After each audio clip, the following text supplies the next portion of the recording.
Boa noite para todos. Nós vamos, para iniciar a nossa atividade, fazer a nossa prece. Solicitando a todos a harmonização íntima, a busca com aquela sintonia que possa nos favorecer no ajuste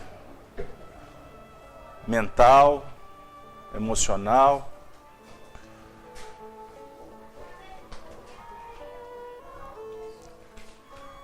Vamos relembrar os tempos de Jesus, quando, reunido com seus discípulos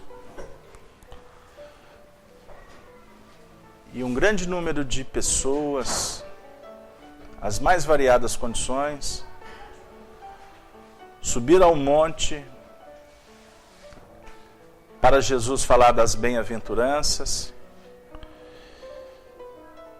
E ele então nos ensinou a orar, dizendo: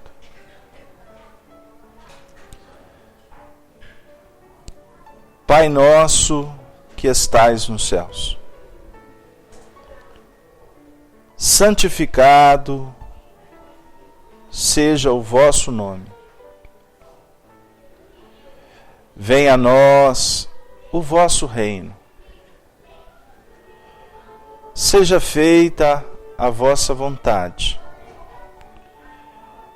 aqui na terra, como nos céus.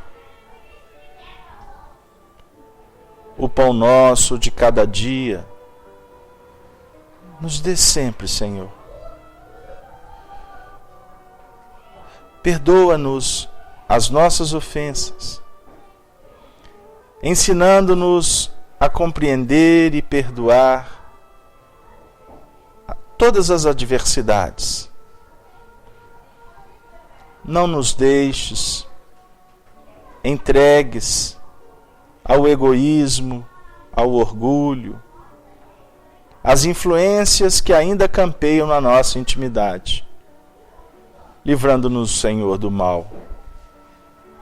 Rogamos, Senhor Jesus, Mestre de nossas vidas, que o Senhor esteja conosco, conduzindo os trabalhos da noite, e que todos que aqui se aportarem se sintam acolhidos por Ti, para que ao final do trabalho possamos nos sentir em paz.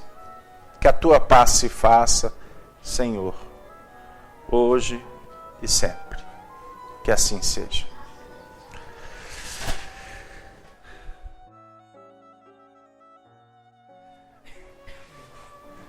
Caríssimos companheiros, senhoras, senhores, amigos,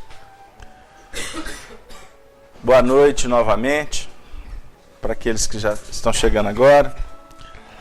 Para nós é um motivo de muita alegria estar retornando a essa tarefa bendita, na qual nós nos reunimos para estudar o Livro dos Espíritos, que é a obra básica da doutrina espírita. Lembrando que esse livro foi editado em Paris em 18 de abril de 1857. Ele é dividido em 4 partes, sendo que nós estamos trabalhando na segunda parte da obra, exatamente no capítulo 4, intitulado Pluralidade das Existências.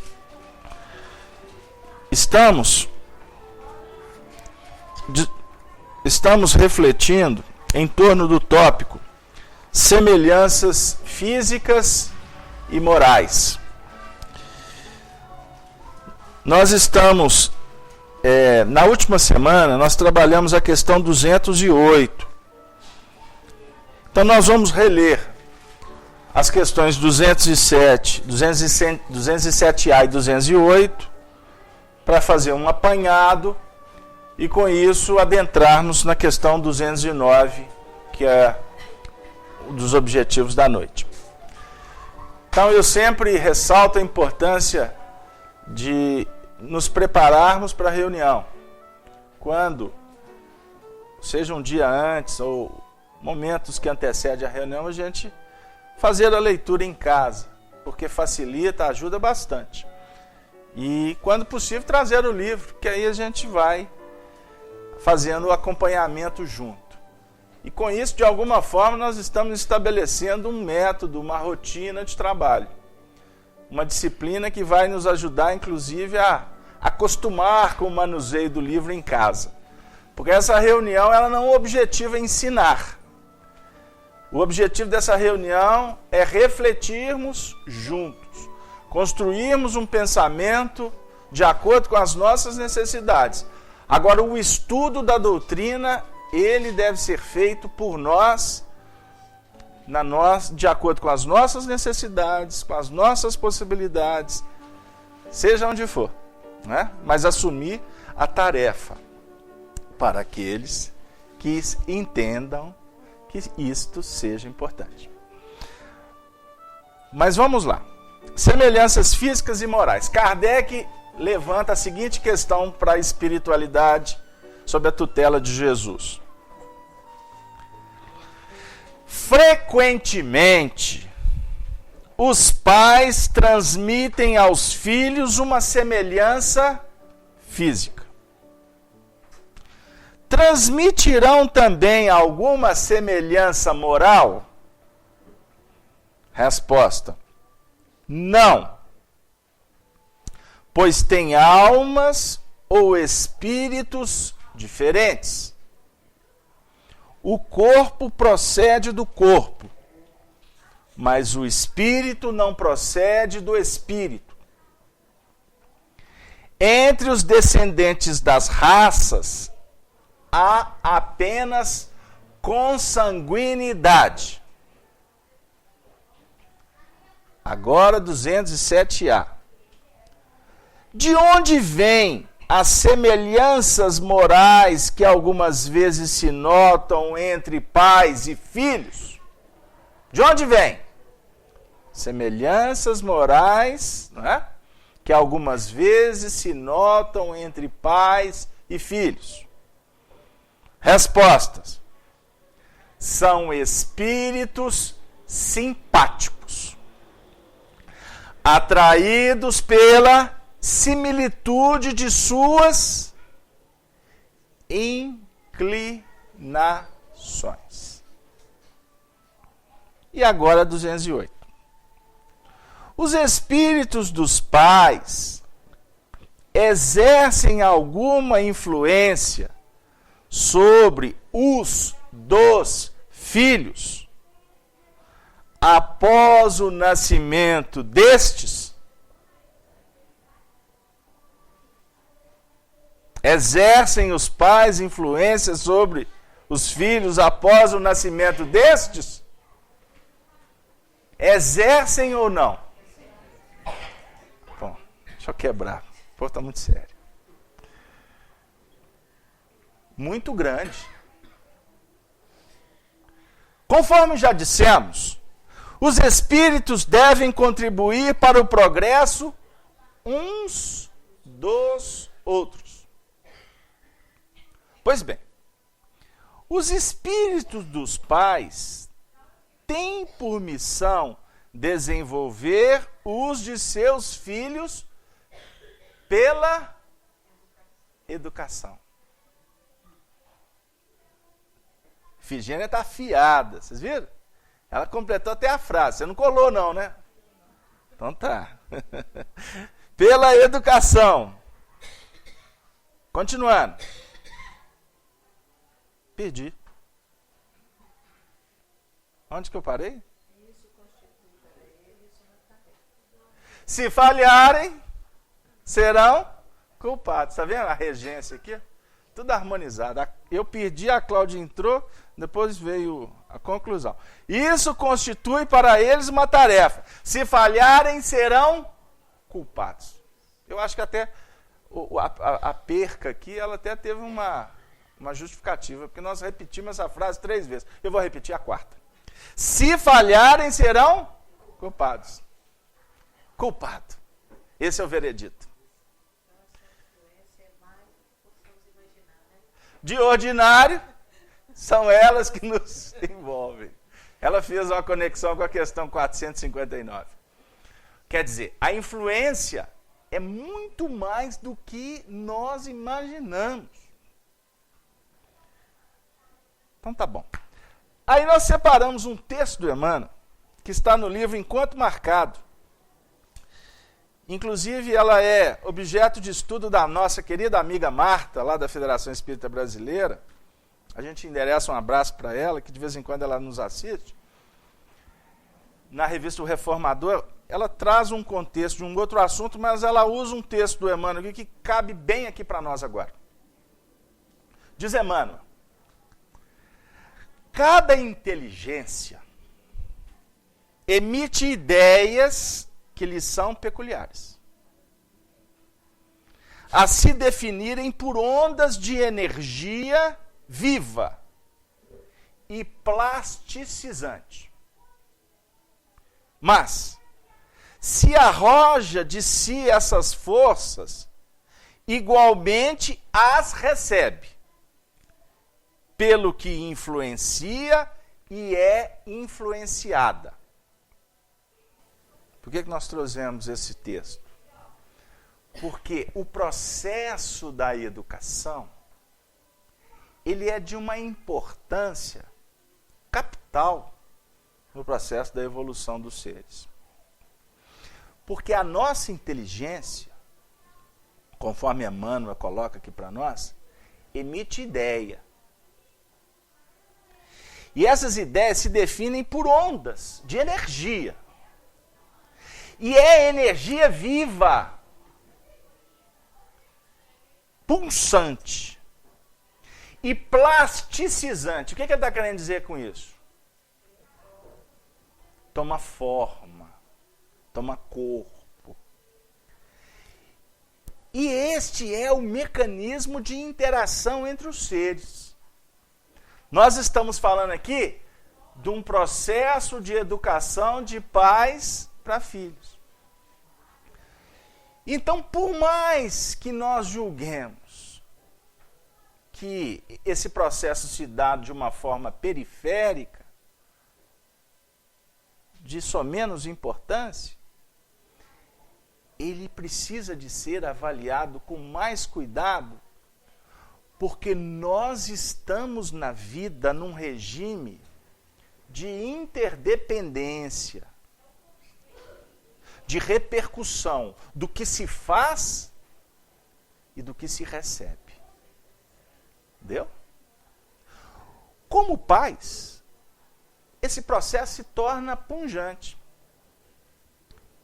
Porque o vínculo, os laços espirituais, laços afetivos, laços de compromisso, laços de responsabilidade, laços carnais, eles criam uma epopeia de circunstâncias valorosas. Porque o filho, por exemplo, como ele olha para o pai, buscando no pai a própria divindade corporificada na sua frente, prestem atenção nisso. Ele vai com o peito aberto. E o pai, que vê no filho o fruto que na realidade simboliza as suas necessidades intrínsecas de crescimento, de evolução, de felicidade, de amor, de paz, cria um circuito fantástico, quando assim é trabalhado, com responsabilidade, com carinho, com prudência. E aí o pai, observe bem, o pai por encontrar um receptáculo assim, meio como que pronto para ser envolvido, o pai pode moldar ou induzir esse amoldamento. Porque na realidade não é o pai que molda, mas o pai, pelo filho, está receptivo. Ele como que consegue entrar dentro dessa estrutura psíquica e auxiliar o filho para que o filho dê corpo às ideias, por exemplo, que o pai irradia. Não sei se deu lá. Estou achando que a reunião começou assim até um tanto quanto mais profunda, mais filosófica, mas eu acho que nós viemos aqui hoje para trabalhar algo de especial aqui. Porque eu até vou abrir um parêntese. Porque esse processo se dá o tempo todo da nossa vida. Entre amigos, entre marido e mulher, entre irmãos, entre colegas de trabalho, entre professor e aluno, entre paciente e o médico, entre o educando e o professor, entre o genro e a nora, o genro e a sogra. Não é assim? Senhora? Que bom. Eu sei. Não é que eu sei, é porque a gente sente. A gente sente expressões autênticas. Como a gente sente também expressões mentirosas, falaciosas. Saudade de você, hein? Você demorou. Bom, por que você chegou? De vida em quando com o outro da rua, eu gosto de brincar com isso. De vida em quando com o outro da rua, não, fulano, quanto tempo, que saudade. Pensei em você hoje. Ó, Cláudio, já fez isso? Não, né? Graças a Deus. Obrigado. Pensei em você hoje. Agora é tão bom, né? Né, Marco? Hoje nós tivemos o prazer, estava preparando o estudo da noite, fiz a minha prece, mexendo lá nos livrinhos, aí eu vi a imagem do Marco. Gente, Marco Aurélio sumiu. Jesus, traz Marco Aurélio. Olha o Marco Aurélio aí. Estou falando assim, que a gente costuma ficar uma temporada sem vir, por motivo de trabalho, dificuldade, viajou, enfim, uma série de coisas. E a gente vai estabelecendo aqui esse processo de interação fraterna, em que nós vimos para cá com o coração aberto. Então, as relações, elas se estabelecem de uma forma mais pungente e não superficial. Embora sejam relações que nós temos aqui muito, muito curtas, muito pequenas. Porque a maioria de nós não nos intercambiamos lá fora. Não é assim? Porque nós viemos para aqui, para uma reunião como essa, para nos fortalecer, para que a gente possa continuar os desafios nossos com aquelas almas que realmente nós precisamos estar com elas. Entendeu? E até vou dizer mais, viu, Marco? Marco é para todos. Muitos de nós estamos nos reencontrando aqui. E já temos uma relação consolidada. Né, dona Yolanda? Dona Yolanda, é assim que eu penso da senhora. Espero que a senhora pense assim de mim. Ou seja, por quê? Estamos aqui uns fortalecendo os outros, porque nós já nos conhecemos. Ele não precisa de conviver, não. Não é, dona Yolanda? Porque já está ajustado. Nós temos que conviver onde não está ajustado, Marco. É justo, né? É justo. Agora, naquela relação que ainda não está ajustada, nós recebemos por bondade, por misericórdia de Deus, outras relações que estão ajustadas, que fazem parte de uma engrenagem, por exemplo, familiar, para nos dar força para que a gente não desista, para que a gente não perca a oportunidade. Que voltem.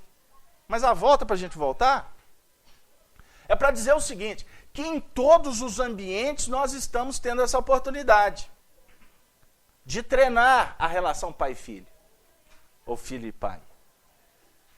É a relação de educador com educando. Deu aí? Vocês querem que continue o texto do Emmanuel? Ou vamos voltar para o Livro dos Espíritos? Os dois?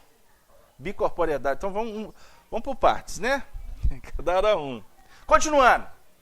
Ainda mesmo por instante, toda criatura, ao exteriorizar-se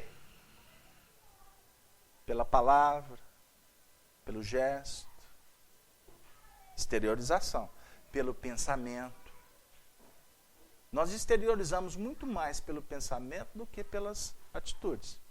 Porque, diga-se de passagem, a emoção esboça, o reflexo esboça a emoção esboça a ideia. A ideia antecede a palavra e a ação. Esse é o mecanismo do nosso psiquismo. Nós exteriorizamos muita coisa que a gente não sabe que está exteriorizando. Sabia disso? A gente acha que o nosso pensamento não tem corpo. Tem. Vocês lembram que eu falei aqui? Que a gente não sente quando há verdade? Não é verdade. Quando há autenticidade, a gente não sente também quando há falácia, quando há dissimulação. É um dos cânceres da sociedade. Dissimulação. Numa relação, vou usar um termo evangélico, é pecaminoso. Eu tenho para mim que é preferível você dizer a verdade do que você dissimular. Agora, o Chico Xavier nos ensinava que dizer a verdade não é agredir ninguém. Porque você pode dosar a verdade. Inclusive, você pode adiar a verdade. Você não tem que regalar toda hora. Você não tem que acender um holofote no meio da treva, no meio da madrugada. No meio da madrugada, se você permitir que um pirilampo entre no ambiente, ele é capaz de lucificar tudo. Mas tem pessoas, mas eu faço questão de dizer. Eu fiz questão, foi didático, tá? Foi didático, pra você sentir. Porque aqui eu estou espalhando energia. Então o não, ele pode ter uma conotação positiva e pode ter uma vibração de vergastação, de negatividade.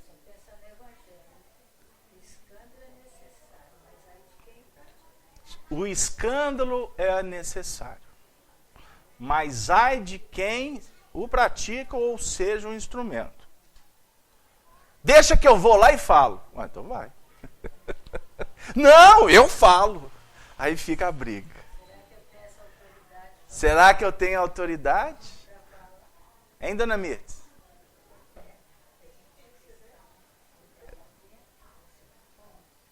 Mas nós queremos ser o agente do destino. Nós queremos ser o protagonista das ações.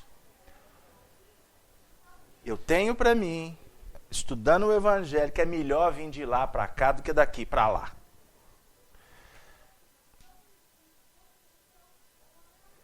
Deixa ele assinar o cheque. Ele quer. Se eu puder, não assine. Assine você. Cuidado. E o tempo todo nós vemos na sociedade as pessoas fechando porta. Jesus jamais fecha a porta, porque o amor abre. O amor cria oportunidade. Quando eu tiver que fechar uma porta, saiba que isso tem repercussão. E costuma uma porta que se fecha aqui, nós vamos lutar séculos para abrir. Aí talvez tu vai entender por que essa relação é tão difícil. Você luta e do lado de lá não tem resposta. Dá ouvido para todo mundo, menos para você. Por que será? Então são pontos para a gente pensar. Então vamos continuar aqui para a gente concluir. Continuando. Ainda mesmo por instante, toda criatura, ao exteriorizar-se, seja imaginando, falando ou agindo, em movimentação positiva, é um emissor atuante na vida. Olha o Emmanuel. Em atuação positiva na vida, é um emissor.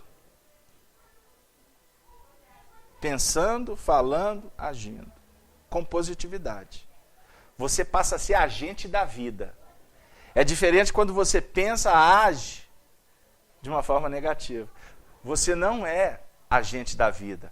Você passa a ser instrumento de destruição, dona Yolanda. E a lei de destruição, ela é lei natural. Por que tem guerra? A guerra é necessária? No mundo inferior é. Vocês já leram? Vocês têm estudado o Livro dos Espíritos? A lei de destruição, Kardec entra no assunto. Mas por que tem guerra? Mal necessário para a humanidade, respondem os Espíritos. Mal necessário. Então, quando a gente tem notícia de guerra, ou de rumores de guerra, pode ter certeza que tem essa necessidade. Infelizmente. Porque muitas vezes na destruição, que as pessoas vão ter a oportunidade de tomar consciência para operacionalizar na reconstrução. Porque a guerra traz sofrimento. A guerra traz dificuldades, escassez, traumas, remorso. Agora, infelizmente, nós precisamos de ouvir a metralhadora que atinge um filho meu para verificar que jamais vale a pena fazer a guerra. Não sei se deu lá. Deu aí, Clay? O que você está pensando aí? Sentir na pele, né? Para sentir na pele as rajadas, né? Gente, o estudo hoje tomou outro rumo. Mas vamos lá, continuando. Movimentação positiva. É um emissor atuante na vida. E sempre que se interioriza, meditando, observando ou obedecendo, de modo passivo, é um receptor em funcionamento. É um mecanismo da mente de projetar e depois de se recolher. Numa relação, isso acontece o tempo todo. Quando eu estou falando, eu estou emitindo. Quando o outro está falando, eu me coloco naquela condição de receber. E no momento em que eu estou recebendo, bem-aventurado é aquele que está prestando atenção no que está chegando. Porque o que está chegando, ele está tendo a oportunidade de estar recolhendo material, para que no momento em que ele saia de novo para falar, ele possa trabalhar num outro nível, com mais condições, com mais recursos. Deu lá, gente? Fala, Celi. Aquela guerra lá na Síria, Israel, lá, não acaba nunca. O que tem que durar, é necessário que seja. Os escândalos são necessários. Mas eu posso te falar uma coisa? Tem uma guerra aqui no Brasil que mata muito mais pessoas do que a de lá.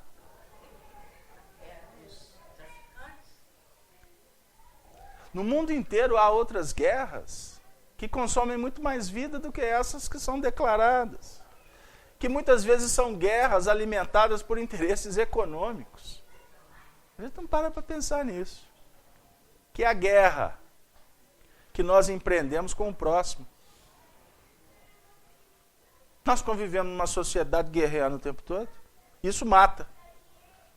Isso mata. Tem pessoas que estão exauridas de tanto brigar. Isso mata, muito mais do que metralhadora, do que bomba atômica.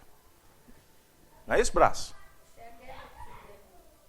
Guerra Fria. O mensalão, então, na Guerra Fria? O mensalão, o diarão, o mesão. Sabe por quê, gente? Vamos pensar. Chico Anísio usou uma frase muito interessante. Ele falava do Brasil, mas isso é contexto planetário.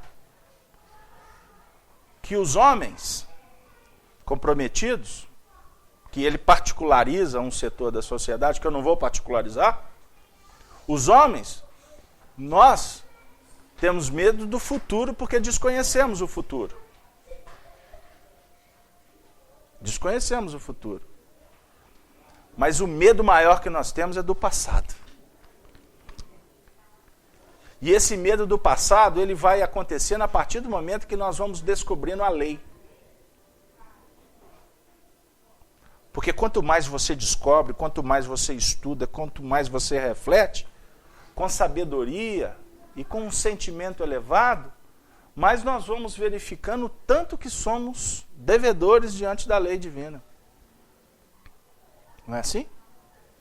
Nós estamos dentro de um contexto vivendo sobre o reflexo do nosso passado. Então a guerra, a indiferença, os maus tratos, a traição, né? A rebeldia,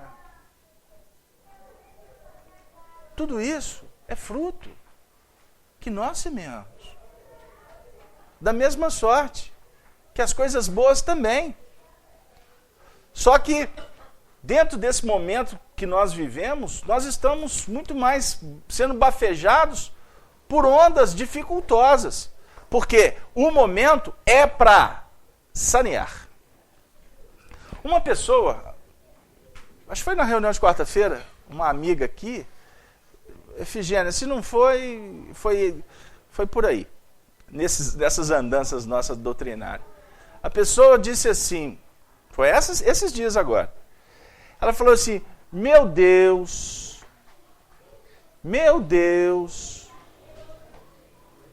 o que está acontecendo para aquelas... Ah, lembrei. A doutrina espírita nos dá tanto recurso, eu fico pensando, a pessoa dizendo, eu que estou sofrendo, passando por tantas dificuldades, mas a doutrina está me dando tanto recurso que eu estou conseguindo segurar a onda. Eu fico pensando nas outras, que não têm essas informações. O que será delas? O que está sendo delas? Eu pensei comigo, graças a Deus ela está pensando assim. Porque ela está valorizando a chave que está chegando na mão dela. Agora lá, não tem ninguém desamparado. Todos que estão procurando ajuda, recebem. Não tenha dúvida. Isso é da lei. Pedi e obtereis. Jesus é misericordioso. Ele representa Deus. Buscai e achareis. Agora aqui, em doutrina espírita, nós estamos tendo uma notícia clara. E ao mesmo tempo, sendo depositado na nossa mão, um peso de responsabilidade maravilhoso. Tem um companheiro que até respirou fundo aqui. Nossa, ele vai falar agora. Um peso, o que vai pesar mais ainda? É um peso maravilhoso. Efigênia.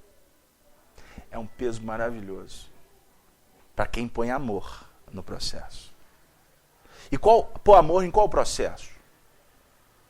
No processo seu com teu filho. No processo seu com teu amigo. No processo seu no seu casamento. No processo seu na relação com seus pais.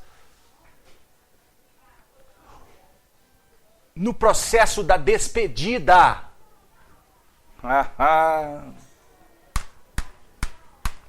Eu falei que a reunião hoje estava boa. No processo da desencarnação.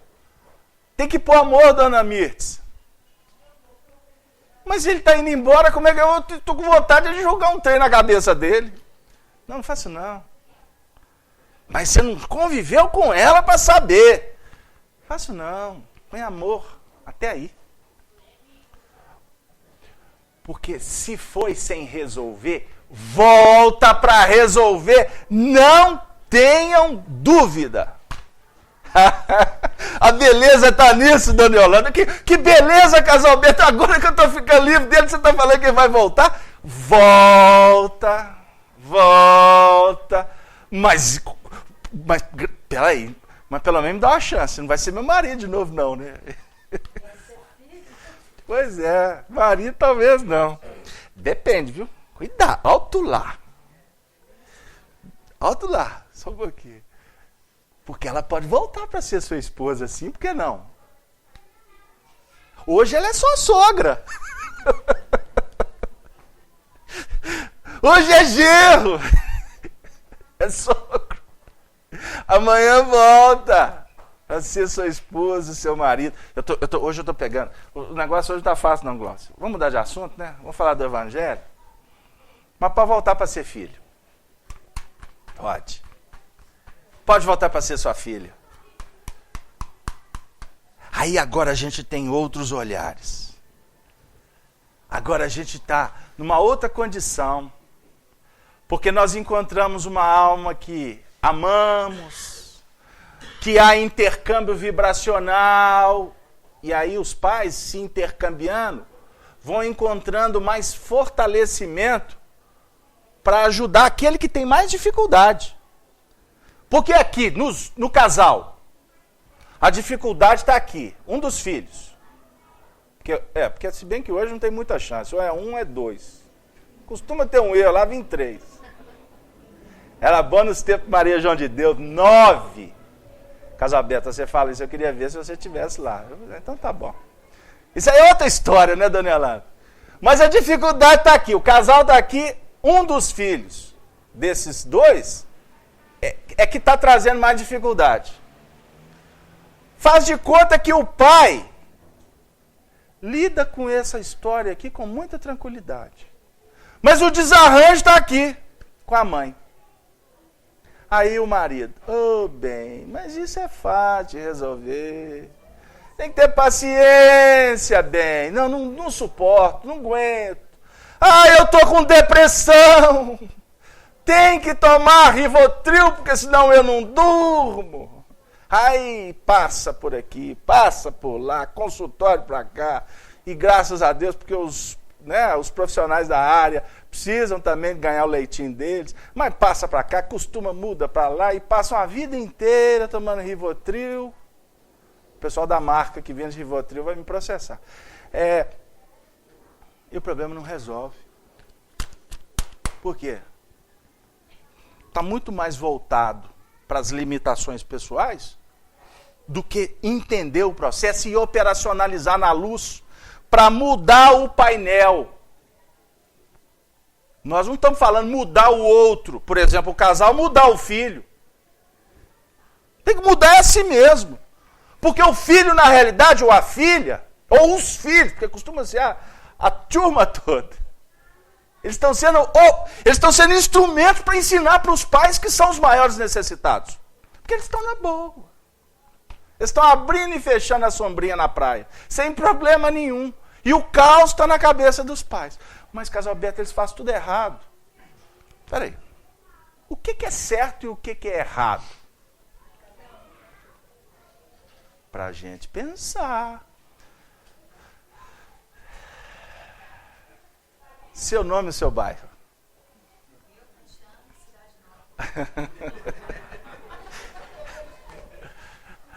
É porque tem um moço da mídia aí que ele entrevista as pessoas e fala assim, seu nome e seu bairro? Então só para a gente dar uma risada. Tatiana, né? Fala, Tatiana, querida. Vai.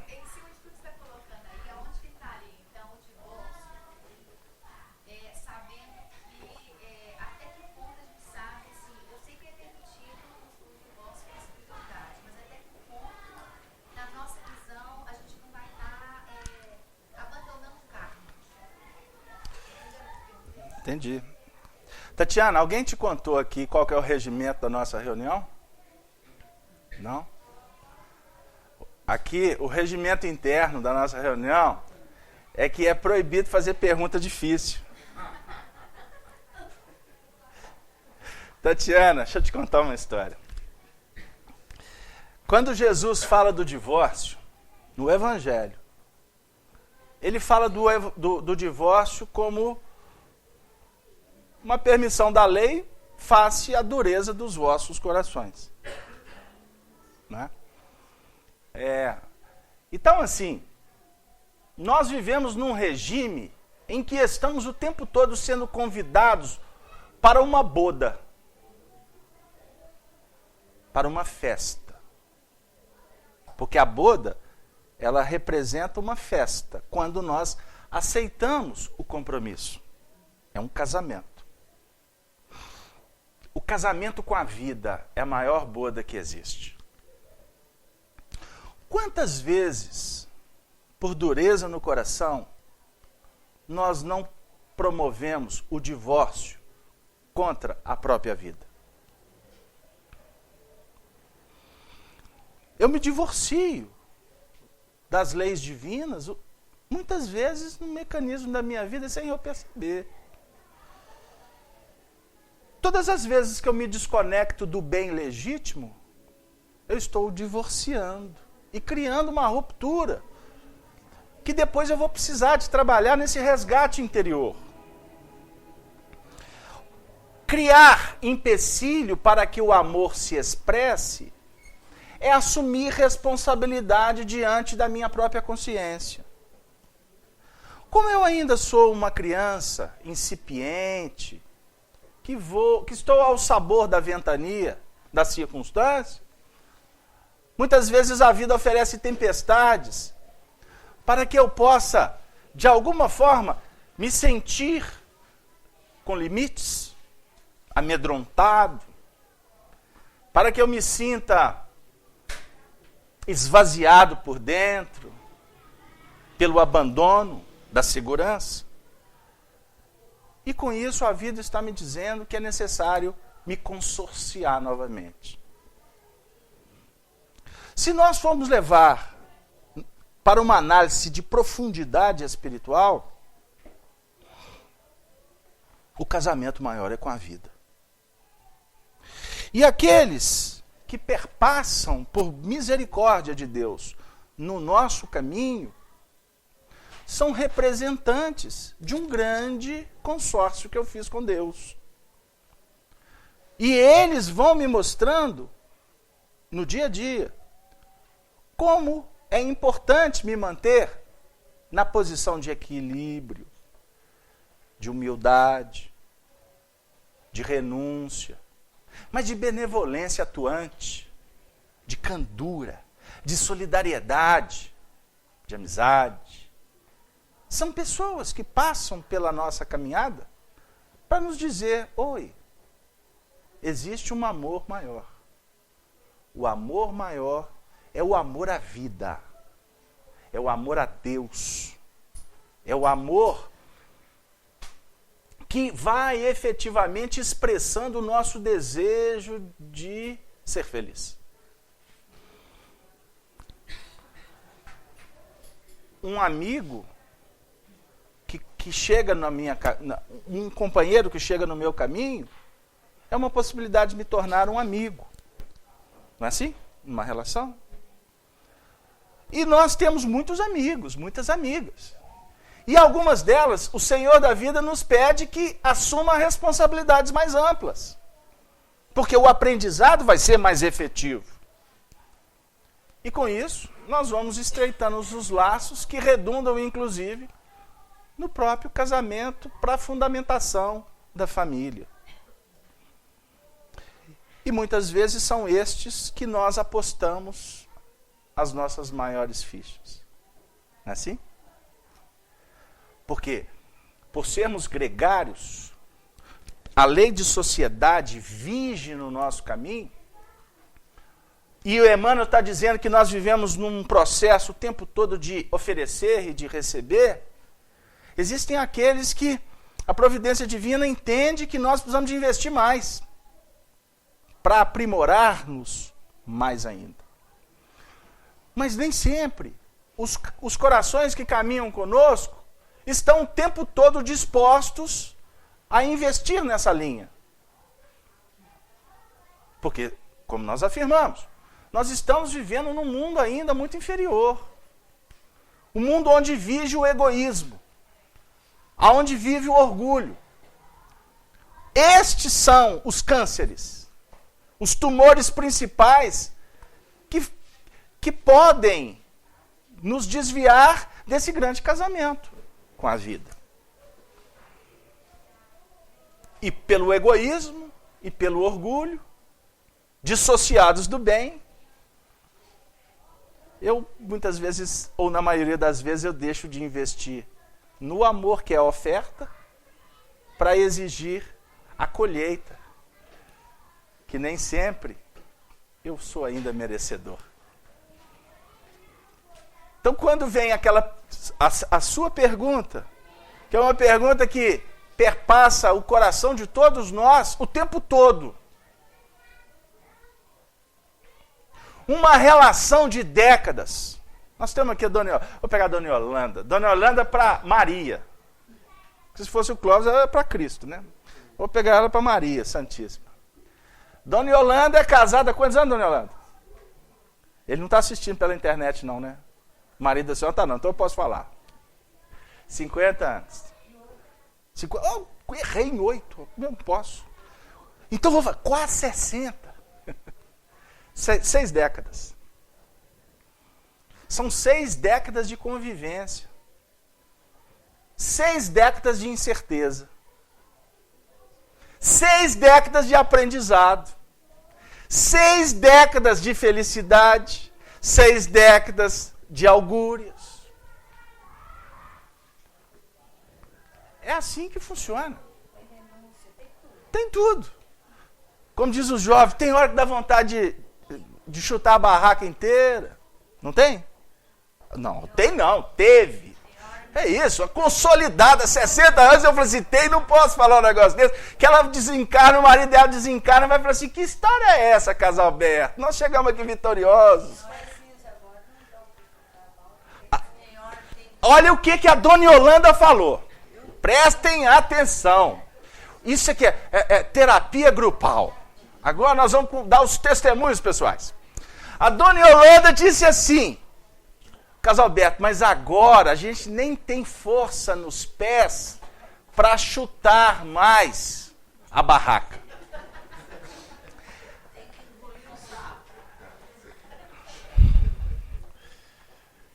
Mas no fundo, no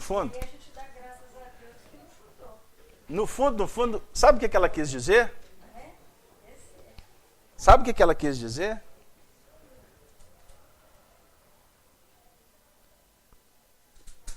Que hoje há sabedoria. Não tem força para chutar mais o balde, porque não vale a pena. E muitas vezes uma relação passa por tantas etapas que são fantásticas no processo. Embora quando estamos dentro delas, costuma ser uma tempestade que não acaba nunca.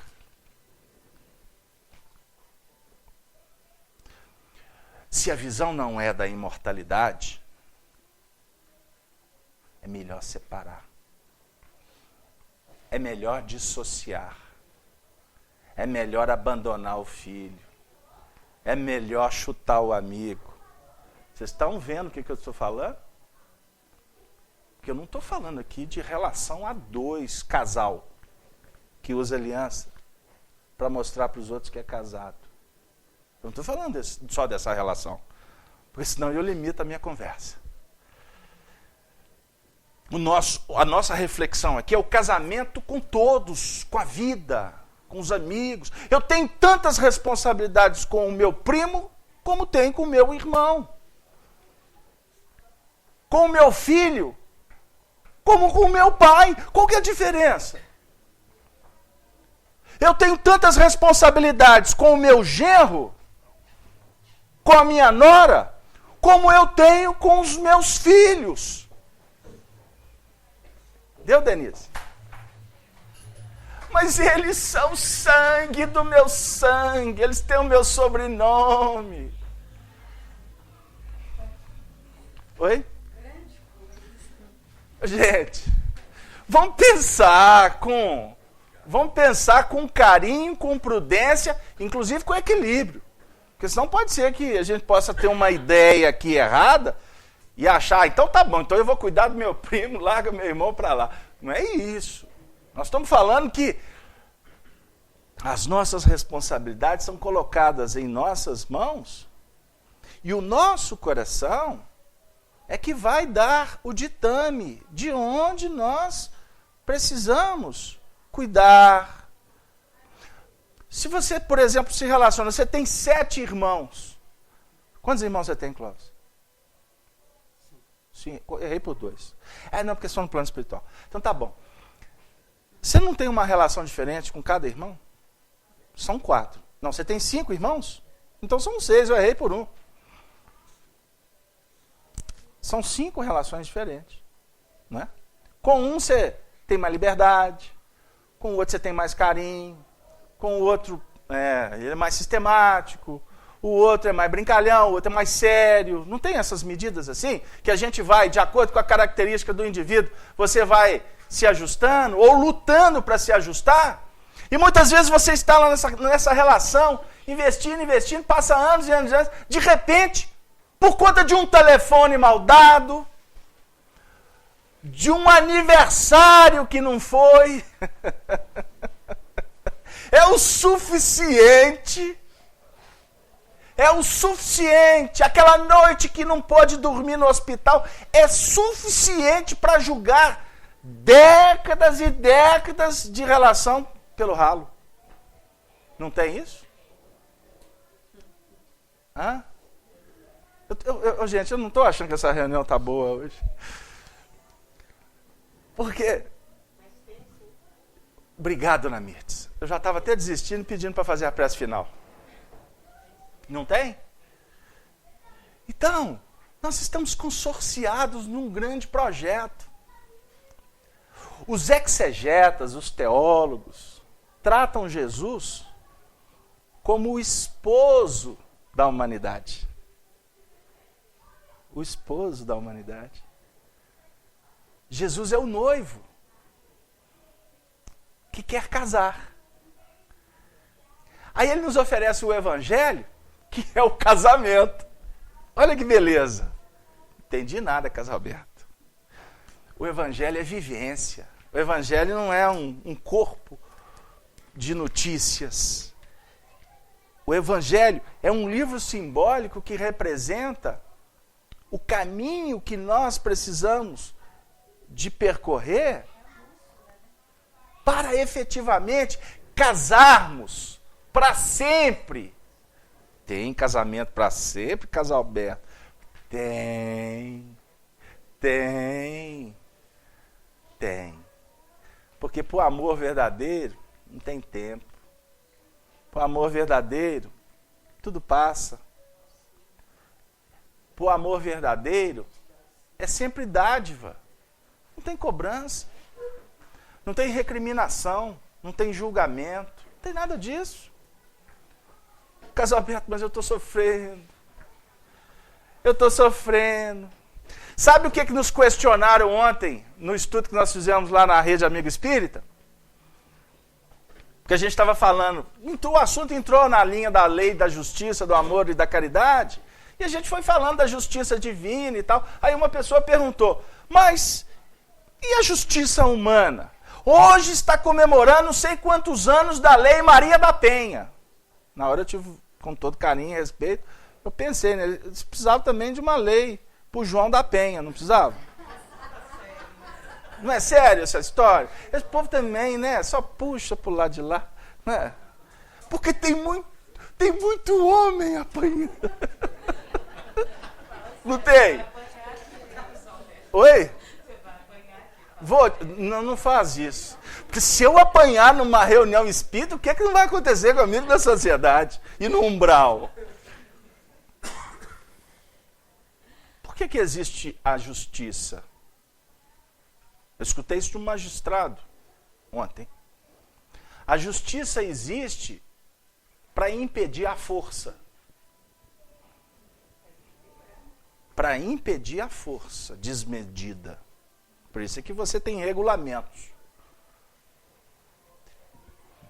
E é insanidade agredir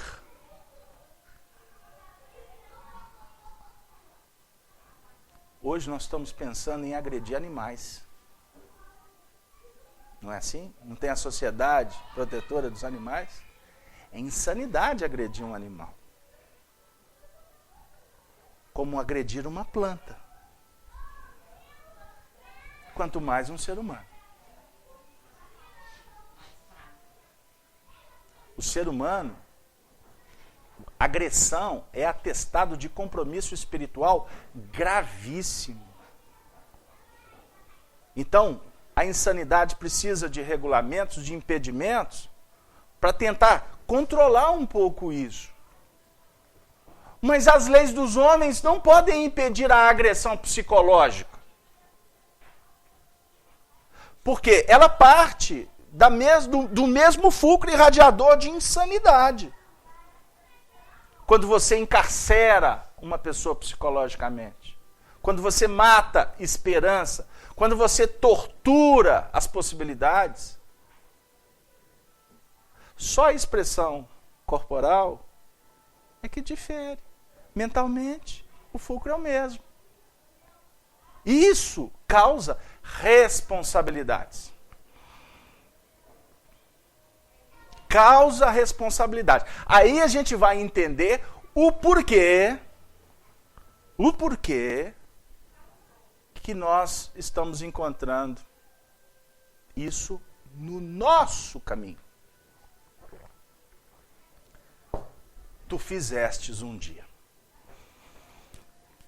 Porque precisamos de aprender a não fazer mais. E só quem passa pela dor é que valoriza a situação. Porque só na informação nós não estamos dispostos. Então tenha paciência, é a dica. Mas, Casalberto, como mudar esse painel? No capítulo 5 do Evangelho de Jesus, ele define para nós sobre a necessidade de dar a outra face. Dar a outra face. Quando alguém agredir na tua face direita. Porque a agressão não vem do lado esquerdo. A agressão vem do lado direito. O lado direito simboliza o lado mais evoluído. Aonde não está evoluído não tem agressão. Não precisa de despertamento, não. Agora, naquele ponto que você já conquistou, é que você vai ser combatido. Vocês não imaginam o que significa uma reunião como essa no âmbito espiritual. Não é, Glaucio? O trabalho que a espiritualidade tem para nos trazer aqui e nos manter harmonizados aqui, protegidos aqui, para que a gente possa voltar para as nossas lutas aí fora. É um desafio. E vocês não imaginam também como as trevas se organizam para destruir um trabalho como esse. Ou para tentar destruir, ou melhor dizendo, porque Jesus sempre vence. Um trabalho de divulgação doutrinária evangélica, ele mexe com o mundo espiritual. Uma entidade que está envolvendo qualquer um de nós, quando chega na sexta-feira, que ela já sabe que tu vem para a reunião, incomoda profundamente. Então você não tenha dúvida que ela vai fazer de tudo para atrapalhar a sua vinda. E a maioria se deixa levar por estas dificuldades. A maioria. Porque muitos são chamados, poucos os escolhidos. Então, imaginem se cada um de nós temos adversários, ou se tem alguém que não tem adversário aqui, me perdoe. Vocês estão, quem não tiver está fora. Mas se a maioria que tem adversários, imaginem esses adversários de mãos dadas. E juntos com outros, para não permitir que uma reunião dessa funcione. Porque estamos tentando acender luz na nossa face direita, no nosso lado direito. Você está lutando para conquistar valores que você nunca pensou, talvez.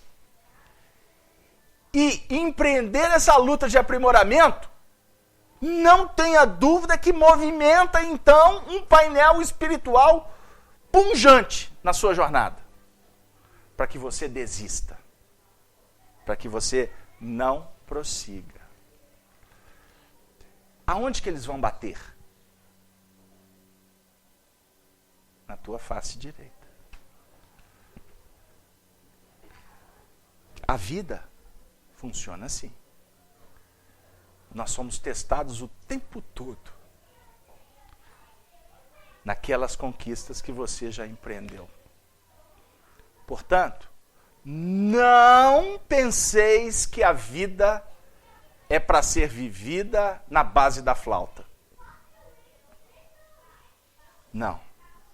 Nós viemos aqui fazer passeio turístico. Por isso é que Jesus, vez por outra, nos felicita com prêmios, com brinquedos, com entretenimentos, com amores, até com paixões, com livros, com oportunidades, para que a gente possa respirar um pouquinho, porque daqui a pouco vai voltar a dificuldade. E quando a dificuldade voltar, mostra a outra face. A face do equilíbrio, a face da prudência, a face da caridade, da persistência. Porque vai chegar um tempo que você vai falar assim, como a dona Yolanda disse assim, graças a Deus eu descobri que não vale a pena chutar o balde. Se tem que recomeçar, vamos embora. Vamos junto, né, Gino? Vocês conhecem aquela história da companheira que... trabalhador espírita, fazia todas as tarefas, Humberto de Campos que narra esse fato. Trabalhador, dava passe, evangelização, campanha do quilo, ia no hospital, dava um show de bola de caridade, né? Mas ela tinha um problema. Qual que era o problema dela, dona Yolanda? Hã? Fala alto, dona Yolanda. O marido. Porque senão eles não vão acreditar. Mais uma vez. O marido. Ah, ninguém suporta aquele desgraçado. Mas no centro ela era um anjo, gente. Nossa, o povo chegava, só queria tomar paz com ela. Porque o pessoal pensa isso, que uns são mais poderosos do que os outros. Né? Não, paz com aquela ali que é bom. Né? Ignorância pura. Ela era a bênção de pessoa. Mas em casa, quando ela olhava para ele, o Vesúvio entrava em erupção de raiva. Bom, aí o tempo foi passando, tal, e ela desencarnou já lá pelas tantas, né? E o negócio só está esticando, né? Cada vez mais, né? Nós já estamos chegando para lá de 100, né? Será que você dá conta, Clóvis? 100? Está lutando, né? Luta mesmo. O povo vai desencarnar com 40, 50, agora está caminhando para... É para aumentar, né? Queimar os karmas, E ela chegou no plano espiritual velhinha. E quando desencarnou, veio os benfeitores espirituais recebê-la. E ela conhecia o espiritismo. Viu que ela estava numa instância espiritual e já ficou toda serelepe. Aonde que é a minha casa aqui no plano espiritual? Cadê a Sheila? Eu gostaria de ver André Luiz e Emmanuel. E Emmanuel? Cadê o doutor Bezerra? Cadê os mentores? Aí o mentor pegou a ficha dela, antigamente era ficha. Agora é tablet. Como é que é? Tablet. E veio lá, né? O prontuário todo. Tantas mil horas de palestra, tantas mil horas disso, tantas... Campeã. Aí, realmente a folha corrida da senhora é um negócio absurdo de bom. Aí, então, qual que vai ser a minha tarefa aqui no plano espiritual? Então, peraí. No plano espiritual, como assim? Mas é lógico, eu quero ingressar naquelas equipes de André Luiz e Hilário, viajar pelo mundo espiritual, andar de aérobus, né? Conhecer o Ministério do Esclarecimento, da Comunicação. Não, minha senhora, não vai ser assim não. Como? Não. De acordo com a ordem que veio do mundo maior, a senhora não pode entrar. A senhora vai ter que voltar. Voltar? Como assim? Como é que fala aí na gíria? Como assim? Seus meninos que aprendem de filme americano. Como assim? Eu estou assistindo filme americano e estou vendo que o comportamento é igualzinho. Mas vou lá. Só vai ter que voltar. Para onde, meu filho? Eu acabei de chegar. Reencarnação. Sim. Olha que folha corrida bonita da senhora. Pois é, meu filho, mas eu lutei tanto para me elevar. Pois é, mas a elevação continua. Pois é, mas elevar, o senhor sabe, né? Chegar nas alturas. E lá é baixo, é vibração negativa, é inferno, é problema, é linha verde, né? É panfletagem da política, é uma confusão lá. Greve de caminhoneiro, não estou disposta. Vai lá. Aí depois de prece, de conversa, ela já estava bem evoluída. Aí ela foi entendendo e tal. Então tá bom. Já que vocês definem isso, a Cláudia está me ajudando aqui, minha comparsa. Volto então como missionária, sim. Uma constituição de um novo lar. Começar tudo direitinho de novo. Então tá bom. Tá. Bom, lar, ela lembrou. Lar, aonde está então minha alma gêmea? Ele vai descer comigo? Não, ele já reencarnou. Ele já foi à frente? Já, sim. É porque ele veio antes da senhora. Na memória ela lembrou do desgraçado. Pois é, coincidência. Teve um que estava comigo lá que também veio antes. Pois é. Então, quem será? Quem será o meu Tarcísio Meira? Chico Coco, quem será?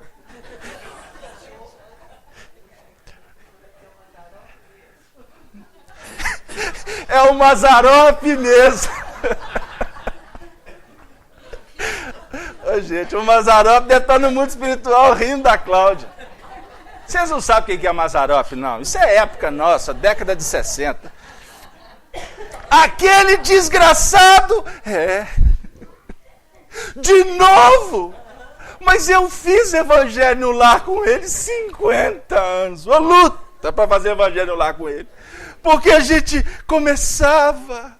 Eu fechava os olhos, via os espíritos. Abria o olho, era aquele diabo. Eu falava de amor, mas olhava para ele.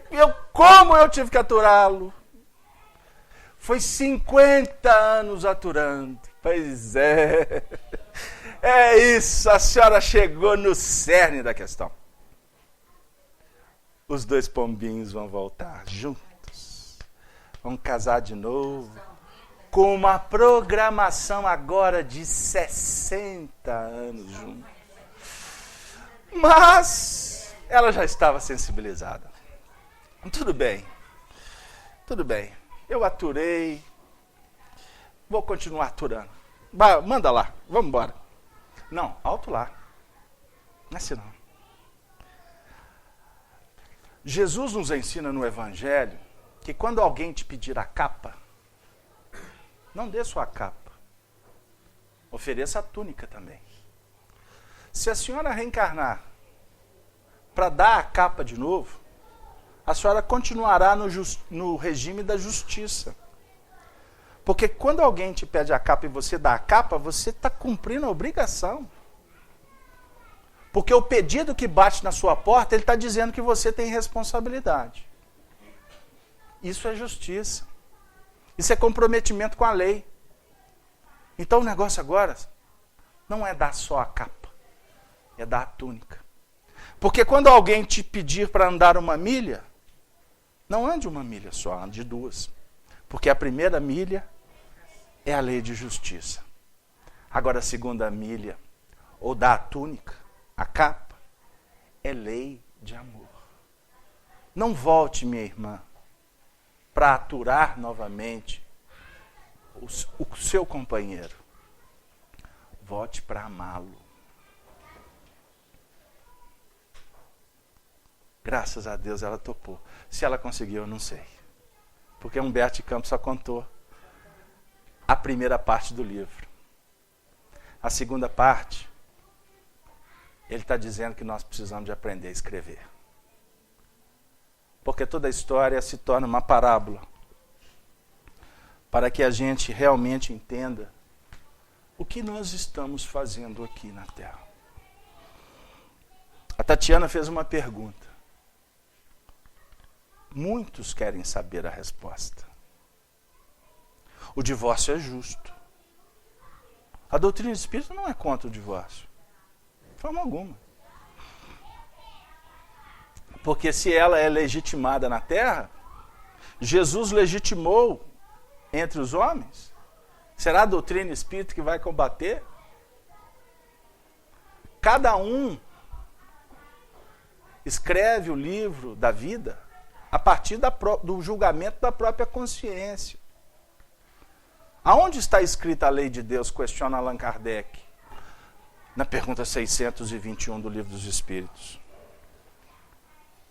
Na consciência. O senso entre o bem e o mal, o certo, o errado, ele é de cada um. O Evangelho nos propõe a atar antes de desatar. Se a vida está dizendo que existe um mundo de responsabilidades, adiar isso em nome dos interesses do mundo,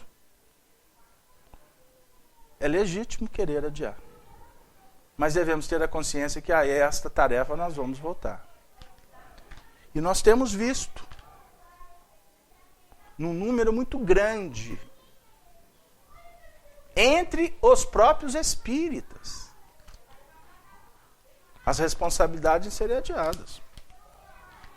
E em alguns casos até como exemplo para outros corações que poderiam estar recebendo o exemplo do testemunho. O ser que caminha do teu lado, ele tem a mesma expectativa do que você perante ele. Se quem caminha contigo não atende em uma série de quesitos, já parou para pensar que tu também não atendes em uma série de outros quesitos? Antes de atitudes precipitadas, nós poderemos pensar na possibilidade de resgatar, de reatar, não é mesmo? Quando é possível. Porque existem casos que realmente é melhor deixar para depois. Isso é um pensamento de Emmanuel, quando é questionado sobre as possibilidades de ter que usar a lei da Maria ou do João da Penha. Porque quando entra na raia da irracionalidade, por uma questão até de conhecimento imortalista, de eternidade, aguarde. Porque quando há, repetimos, insanidade, não é possível, muitas vezes, trabalhar na possibilidade de reativações.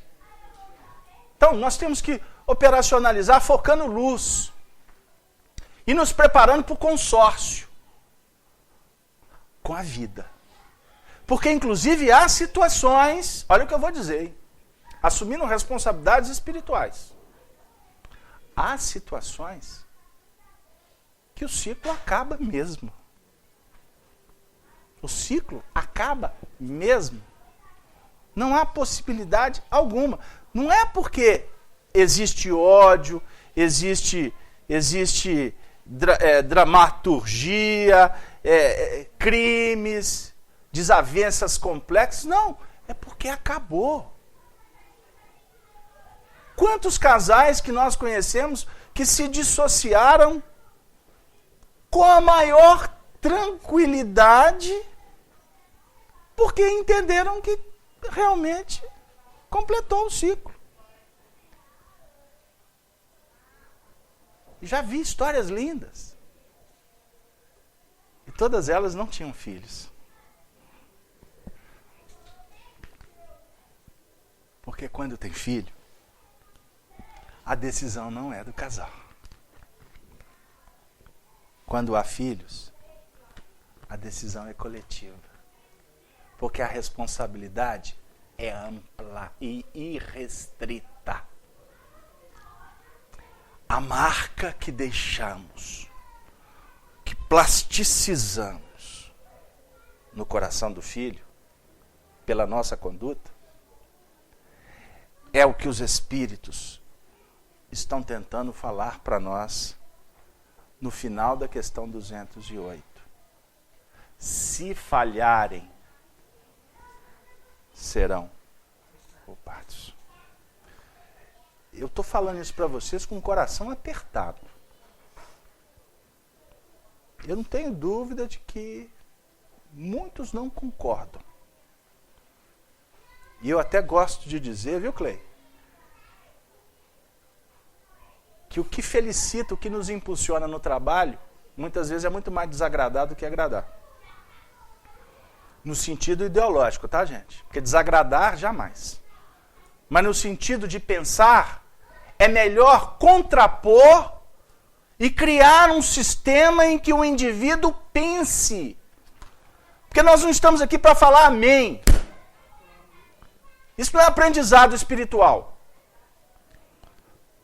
Mas o que a gente quer dizer é o seguinte: nós estamos num momento grave da sociedade. Palavra que Dr. Bezerra tem usado há muitas décadas. É um momento grave de identidade. Aonde estamos diante de uma geração que tem se apresentado, boa parte dela, destituída de conteúdo moral.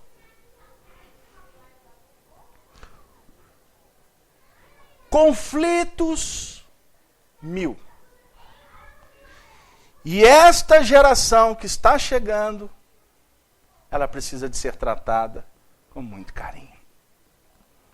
Se nós pais, responsáveis, não entendermos a cota de responsabilidade que nós temos quanto ao futuro desta geração, nós poderemos sofrer amargamente amanhã. Mas vamos consertar. Vocês não tenham dúvida.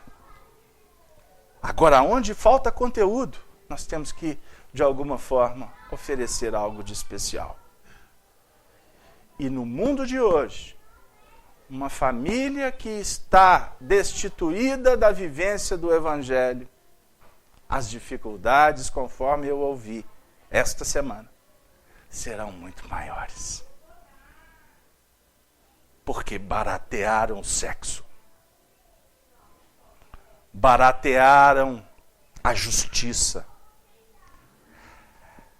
Enalteceram a impunidade. Abriram as portas para tornar tudo lícito. Tudo pode. A criminalidade, os desvios, com isso ganham corpo. E nós, como pais, como participantes de famílias, muitos aqui estão com o cabelo em pé, porque não conseguem controlar. Inclusive, o que entra pela casa via as telas, os recursos tecnológicos. Se não houver acompanhamento, amizade, solidariedade, os frutos teratológicos são inequívocos. Mas não temamos, porque Jesus vence sempre. Nós temos que fazer a nossa parte. Por isso, no domingo, estaremos comemorando o Dia dos Pais. E eu gostaria de trazer uma reflexão final para a nossa reunião. Um texto de Carlos Abranches, que foi divulgado pela revista O Reformador da Federação Espírita Brasileira nesse mês de agosto. Pais presentes. Dia dos Pais. Lojas em polvorosa. Filhos atrás de um presente que agrade o seu pai. Nessa data de forte impacto econômico para lojistas e fabricantes. Só que os brilhos de uma festa comercial não devem tirar o foco do verdadeiro sentido que se deve dar a essa figura imprescindível em nossas vidas. Um pai presente é uma bênção viva. Um tesouro ao alcance das mãos. Uma oportunidade diária de aprendizado, de troca de conhecimentos, de confirmações de afeto. Um pai presente não precisa necessariamente estar no mesmo espaço do filho para ser importante. Ele marca seu tempo pela autoridade moral e emocional. Mora dentro de nós faz tempo. Mesmo que já tenhamos mudado de casa e nos tornado pais também. Um pai presente pode até já ter dado adeus a essa vida. Não importa. Sua lembrança é motivo de suaves recordações da influência que teve e tem, de seus exemplos, de sua disponibilidade nos momentos mais determinantes. Assim, ele se faz eterno na verdade silenciosa de sua imortalidade. Quem é significativo em sua vida?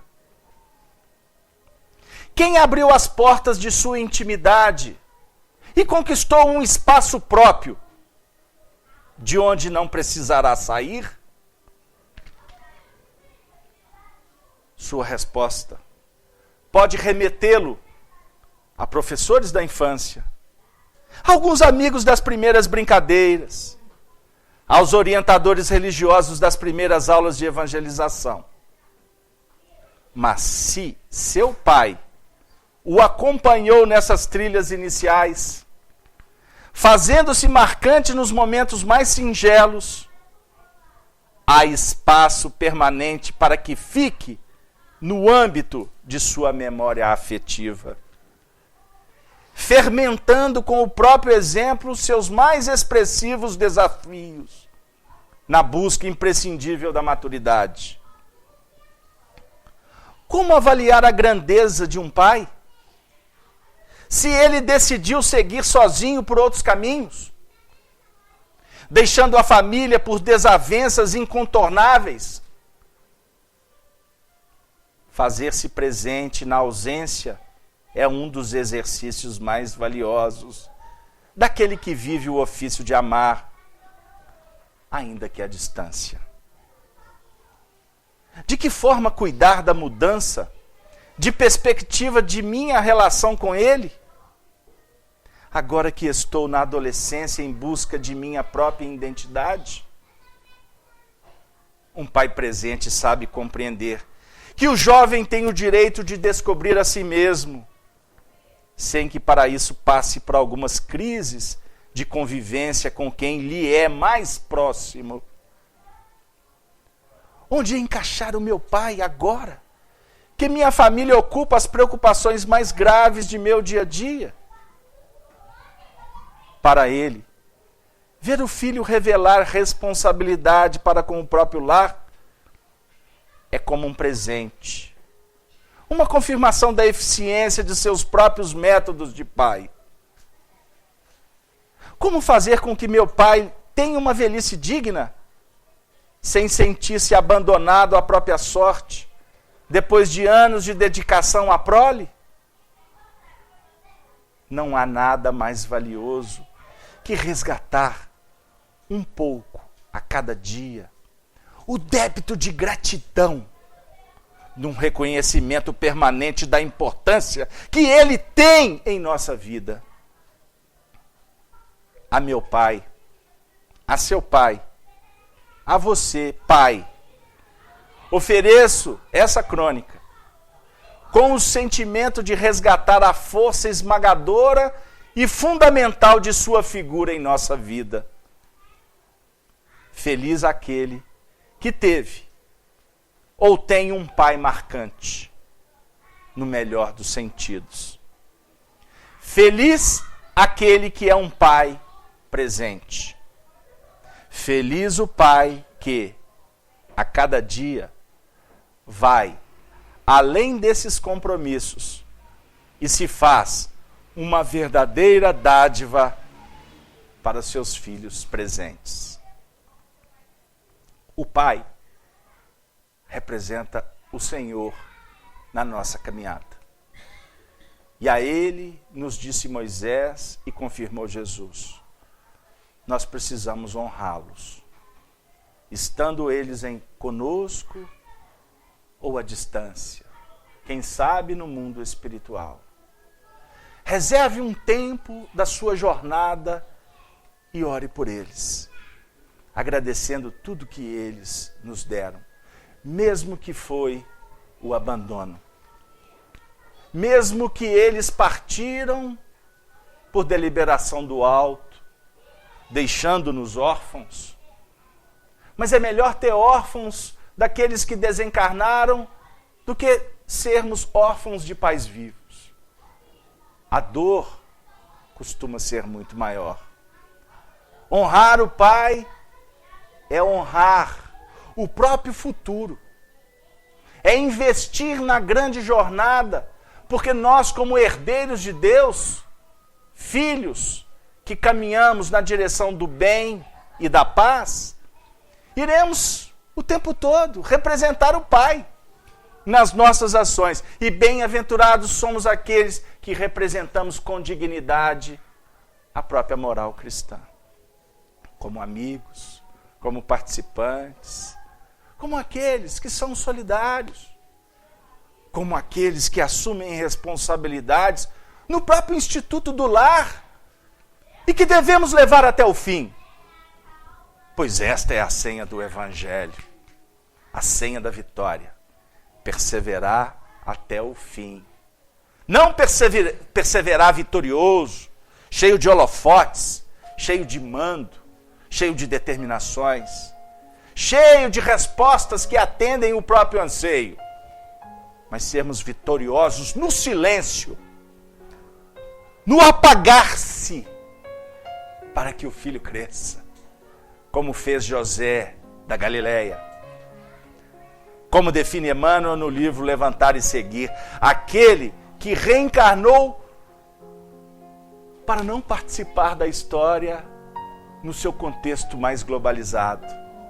José participou no sentido de simbolizar a proteção da prole, do cuidado com a esposa e com o filho, fugindo das garras da insanidade do mundo. Mas depois de ensinar o ofício da carpintaria, ou seja, como pai, como educador, auxiliar para que o filho entenda a importância de usar todos os instrumentos para transformar uma madeira tosca numa peça artística, para representar as belezas dos céus para todos, que um dia hão de admirar, mesmo que nós, como coautores, não estejamos presentes para receber aplausos. Este é o grande desafio do Pai. O Pai representa, então, o que nós almejamos. E bem-aventurados somos aqueles que viermos a agradecê-los, não por palavras apenas, mas com atitudes, seguindo os seus exemplos. Mesmo se os exemplos não foram positivos, transformando esses exemplos em rosas que venham a brilhantar, a dulcificar aquelas pessoas que hão de perceber que para atingir as esferas maiores, nós temos que perpassar o roseral das dificuldades, pois só assim conseguiremos a imponência moral, espiritual, para exalar o perfume da candura, do carinho, da presença, da paz. E como um filho, sentindo a presença de tantos outros pais que se encontram aqui, em nossa assembleia cristã, pais que vieram das esferas espirituais para nos abraçar, benfeitores que nos ajudam na romagem de todos os instantes. A todos eles, nós rendemos o nosso preito de gratidão, o nosso carinho, o nosso devotamento. Mas para todos aqui que são pais, com responsabilidades eminentes no dia a dia, nós trazemos Emmanuel, que faz uma prece endereçada a vocês, a todos nós pais, como se Emmanuel se transformasse em nossos filhos, nas crianças que aguardam as expressões de todos nós que somos pais. Amigo, ajuda-me agora para que eu te auxilie depois. Não me relegues ao esquecimento, nem me condenes à ignorância e à crueldade. Venho ao encontro de tua aspiração, de teu convívio, de tua obra. Em tua companhia estou na condição da argila nas mãos do oleiro. Hoje, Pai, sou sementeira, fragilidade, promessa. Amanhã, Papai, porém, serei tua própria realização.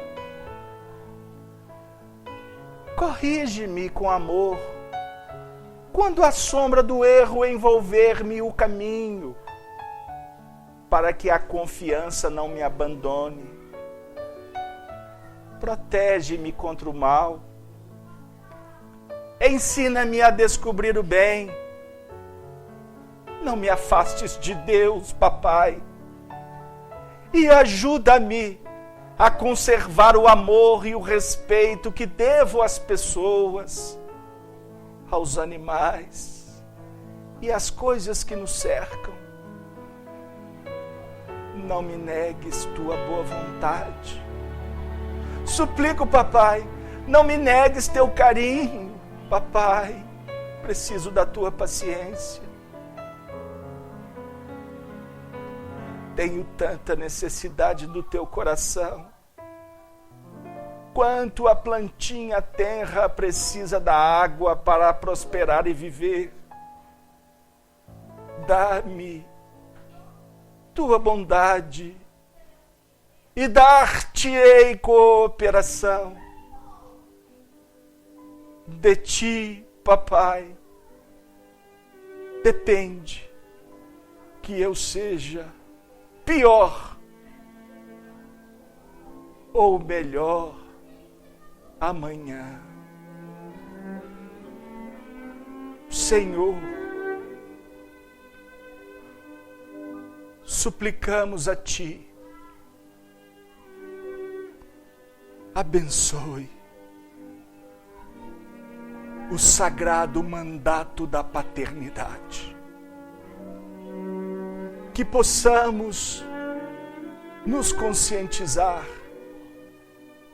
que sem essa missão não compreenderemos a bondade que há em ti, a misericórdia que sustenta o universo e a paz que ofereces a todos nós. Que a tua paz, Senhor da vida, se faça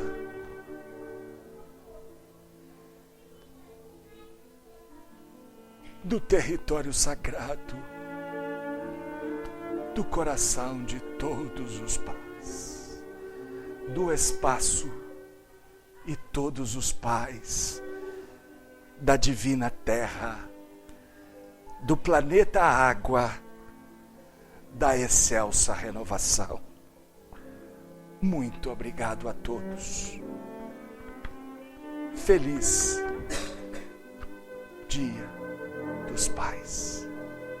E que Maria Santíssima se faça em cada festejo e em cada momento do dia a dia da Sagrada Família brasileira, da família planetária.